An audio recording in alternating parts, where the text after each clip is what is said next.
بسم اللہ الرحمن الرحیم۔ السلام علیکم ناظرین، آج ہم بات کریں گے کروش العثمان کے ایپیسوڈ نمبر 187 کے حوالے سے۔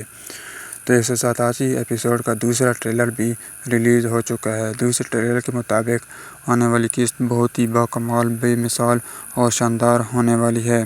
تو آج ہم دوسری ٹریلر کے حوالے سے ہی بات کریں گے کہ آنے والی قسط میں کیا ہونے والا ہے۔ تو یہ ویڈیو بہت ہی زبردست ہونے والی ہے، تو ویڈیو کو اینڈ تک ضرور واچ کرنا۔ سب سے پہلے ہم آپ کو بتاتے چلیں کہ کلاڈیوس منگول عیسائی کمانڈر اور منگول کمانڈر، ان دونوں نے ہی عثمان بے کے قبیلے پر حملہ کر دیا ہے، اچانک سے حملہ کر دیا ہے۔ اور اس کے ساتھ اب جیسا کہ آپ دیکھ بھی سکتے ہیں کہ منگول کمانڈر بھی عثمان بے کے قبیلے کی طرف آیا ہے۔ تو منگول کمانڈر کا مقصد بھی آپ سب جانتے ہی ہیں کہ وہ برہان کے بیٹوں میں عثمان کے بیٹوں میں سے ایک بیٹے کو اور ایک بیٹی کو لے کر جائے گا۔ اسی مقصد کی وجہ سے ہی وہ عثمان بے کے قبیلے پر حملہ کر دیتے ہیں، لیکن وہیں خوش قسمی سے اس کا مقابلہ بھی برہان بے اور الادین سے بھی ہوتا ہے، جبکہ عثمان بے اس وقت قبیلے میں موجود نہیں ہوتے، بلکہ عثمان بے نے اس کے خلاف ہی چال چلی ہے کہ عثمان بے باہر سے جو اس کے پیچھے آنے والی فوج تھی تو اس کے خلاف چال چلی۔ عثمان بے اپنے ساتھی حسن بھائی اور گوجہ باش ان دونوں کے ساتھ مل کر ان منگول کمانڈر اور عیسائی کمانڈر کی جو پیچھے چھپی ہوئی فوج تھی ان پر حملہ کر دیتے ہیں اور ان کو سب کو مار دیتے ہیں، تاکہ ان کے جانے سے وہاں پر کوئی حملہ وغیرہ نہ ہو۔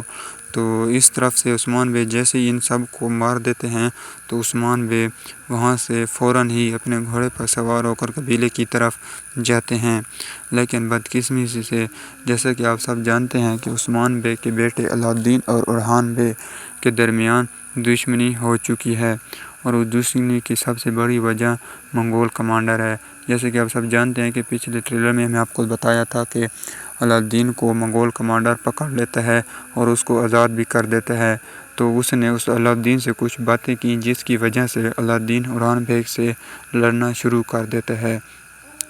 تو اس ٹریلر میں مزید یہ بھی دکھایا گیا ہے کہ الادین اور برہان بے وہیں پر دشمنوں کے ساتھ لڑ رہے تھے کہ اچانک سے الادین نے پیچھے ہٹنا شروع کر دیا۔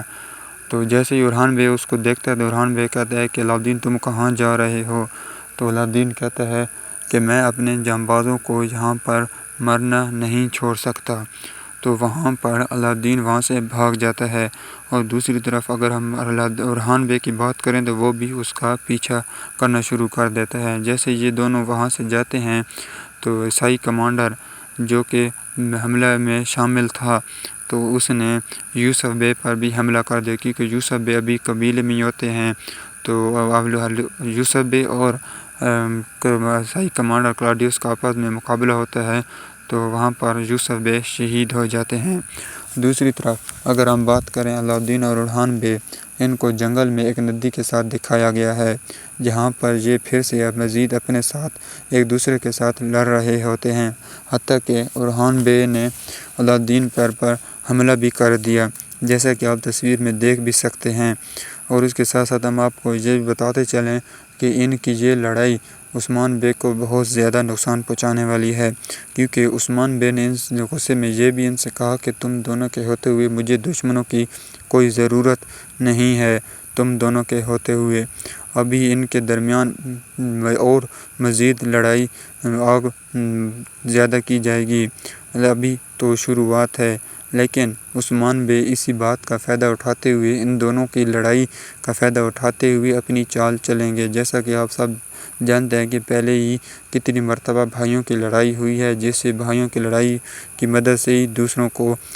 شکست عثمان بے دیتے ہیں۔ اور اس کے ساتھ ساتھ صرف ان دونوں کی لڑائی نہیں رہی بلکہ ان کی بیگم بیویوں تک بھی لڑائی جا پہنچی ہے۔ الادین کی بیوی گوجہ باش اور ہولوفیرا کے درمیان بھی بات چیت ہوئی ہے، جو کہ بالا خاتون ان دونوں کو دیکھ لیتی ہے۔ اس کے بعد اگر ہم بات کریں صوفیہ کے بارے میں، تو پوئنہ، جیسا کہ ہم نے آپ کو پچھلی ویڈیو میں بتایا ہی تھا کہ پوئنہ صوفیہ کے بعد پاس جائے گی اور صوفیہ کو مار ڈالے گی، لیکن ایسا کچھ نہیں ہونے والا۔ اگر آپ نے کسی ویڈیو میں دیکھا بھی ہو کہ صوفیہ مر جاتی ہے، تو صوفیہ نہیں مرنے والی، کیونکہ حلیمہ پوئنہ یہ خواب دیکھ رہی ہوتی ہے، کیونکہ جیسا کہ آپ سب دیکھ بھی سکتے ہیں تصویر میں کہ جس وقت حلیمہ پوئنہ صوفیہ خاتون کو تلوار سے وار کرتی ہیں تو ایک سپاہی بھی اپنی جگہ سے پاؤں تک نہیں ہلاتا۔ تو اس سے صرف یہی ظاہر ہوتا ہے کہ یہ حلیمہ کو خواب آتا ہے۔ حلیمہ اس کے ساتھ پاس پہنچتی ہے لیکن اس کو مارتی نہیں ہے، حتیٰ کہ یہ بھی دکھایا گیا ہے کہ پوئنہ کہتی ہے کہ میں پوئنہ نہیں بلکہ حلیمہ ہوں، تو پھر بھی سپاہی خاموش رہتے ہیں۔ اور اس کے ساتھ ساتھ ہم آپ کو یہ بھی بتاتے چلیں کہ عثمان بے اطاق میں علاؤالدین اور اورحان بے ان دونوں کو اپنے پاس بلا لیتا ہے اور ان کے درمیان جو آگ شروع ہوئی ہے اس کو بجھانے کی کوشش کرتا ہے، اور عثمان بے اس آگ کو اب اپنی چال میں تبدیل کریں گے جیسا کہ وہ پہلے بھی کرتے رہتے ہیں۔